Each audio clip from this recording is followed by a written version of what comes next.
Welcome to the Fantasy Football Forge. My name is Steve, and today we are celebrating the young talent that is going to be coming into the NFL draft this 2023 season post-combine. So I have all of the combine numbers up here. I've analyzed them, looked through them.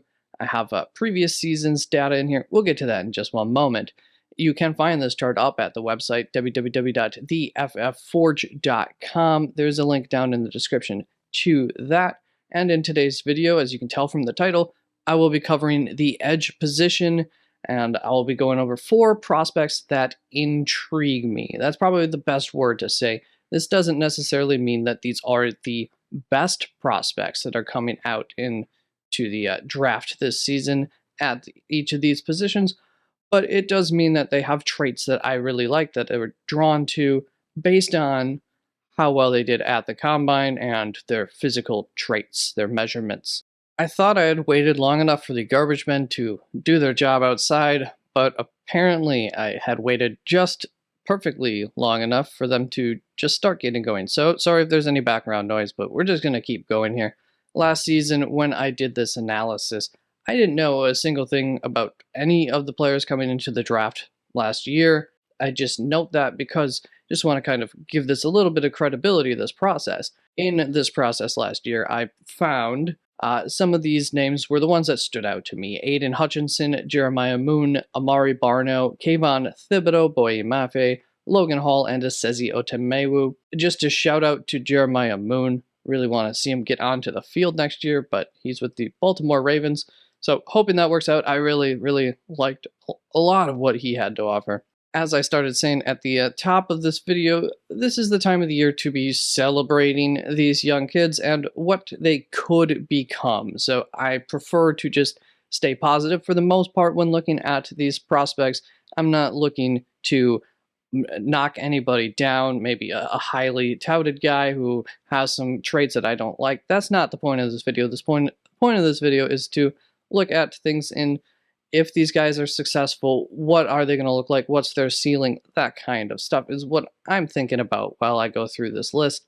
Whether those are first round traits or undrafted free agent type of traits, I love them all the same. It's just guys that I really find interesting in one way or another. As a reminder, also, this is just based on the physical traits and the athletic traits. Those are only 2 pieces to a much larger puzzle as far as whether these guys will find success or not. I think it goes without being said. Just because somebody's an excellent athlete doesn't mean that they're an excellent football player, and vice versa. Just because somebody has a bad day or doesn't necessarily have the best athletics, it definitely doesn't eliminate them from being a potentially great football player either. There's a lot more that goes to it, but especially at a position like this, at the edge position, the athletic testing, the physical traits are quite important.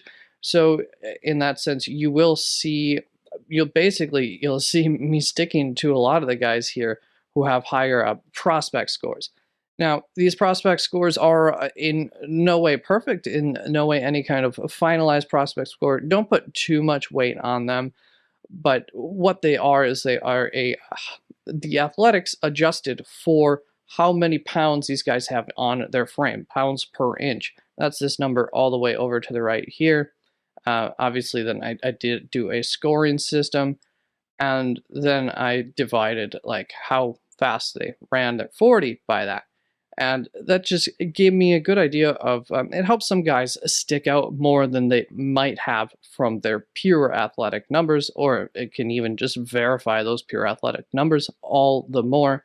Also, that list over there does include pro day numbers from last season, which is another thing. Here, we are just looking at this coloring system over here compared to that one is just based on combine data from the past 2 years. Anything that does not have any color on it but does have a number in that cell, that's going to be average. The rest of it, I think it's pretty obvious here. Blue is going to be the best, then dark green, green. You get the idea on down. We can look at it down here. So personally, when I'm looking at these colors on these guys, when I'm looking at the prospect and just looking at where they excel or not, those are the words that come to my mind. Excellent, very good, not good, horrible, etc. down the list. Mathematically speaking, these numbers are not exact, but it's excellent would be like a top 8% type of guy. based on all of the data that I've collected. Down here, horrible bottom 8%, and you can take a moment to look at those numbers. With that being said, I think that's enough. Let's get into this list, starting off at, by the way, this list is not in any particular order. I do kind of rank these top 3 guys as I go along. But Lukas Van Ness, right at the top of the chart over here, is going to be the first prospect that catches my eye here. Physically, Lukas is quite impressive across the board, right? These first 4 numbers are those physical measurements. And then when you look at those pure athletic numbers here, unfortunately, those numbers don't quite pop so much, although I do love to see a shuttle and a 3-cone like that. And I think, yeah, the numbers all look just a little bit better when we do that adjustment for his overall mass, we'll call it. I would guess that Lukas still has some room for improvement athletically, and he already has the physical profile nailed to make it at the next level. Interestingly enough, his functional strength is one of his strengths on this scouting report that I read, and you're probably watching some clips right now, so just let you know, his bench reps were horrible at 17 reps on the bench. Not good, so that's that dark red color. If I didn't know more about Lukas, I wouldn't put a first round grade on him, but he is exciting nonetheless.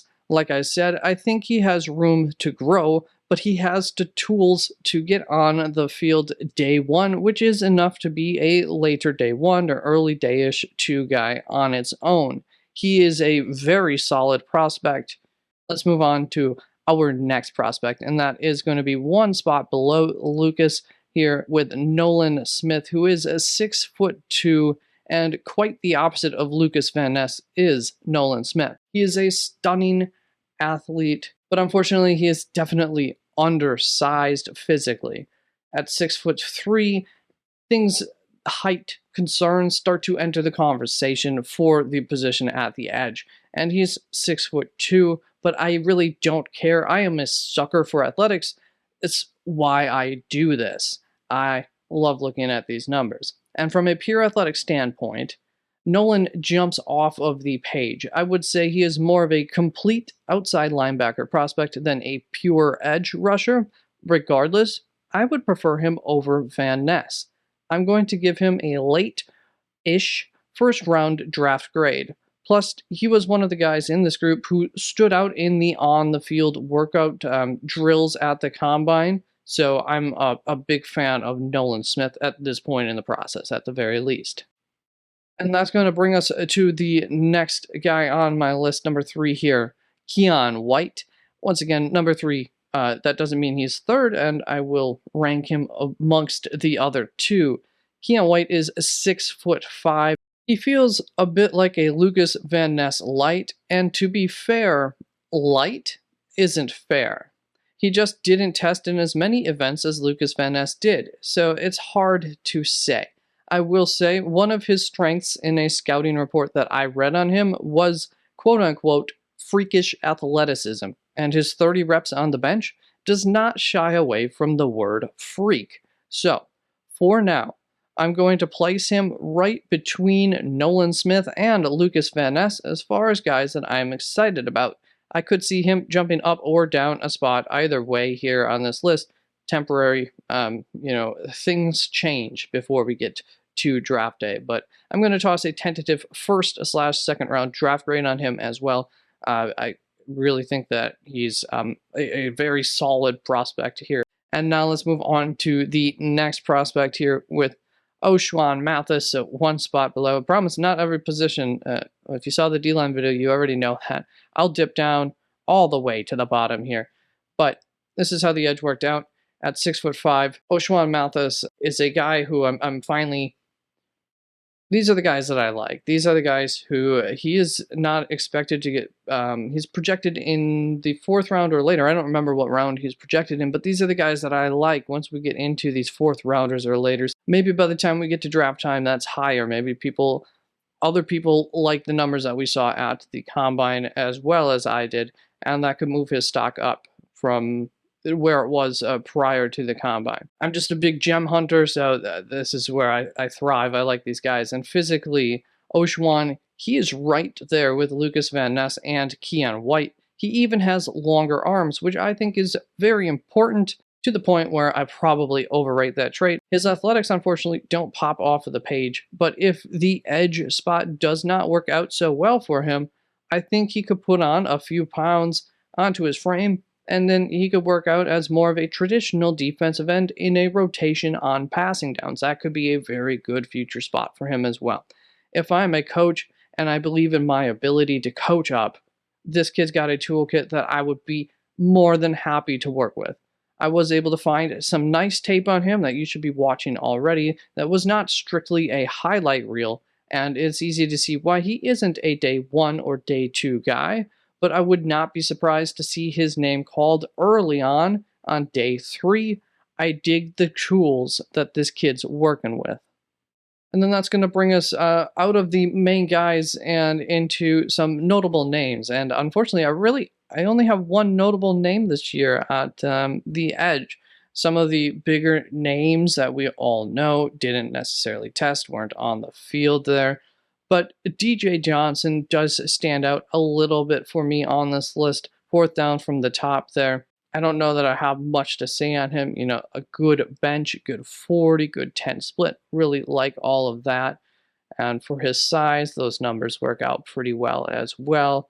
So he's just a guy that I will want to learn more about.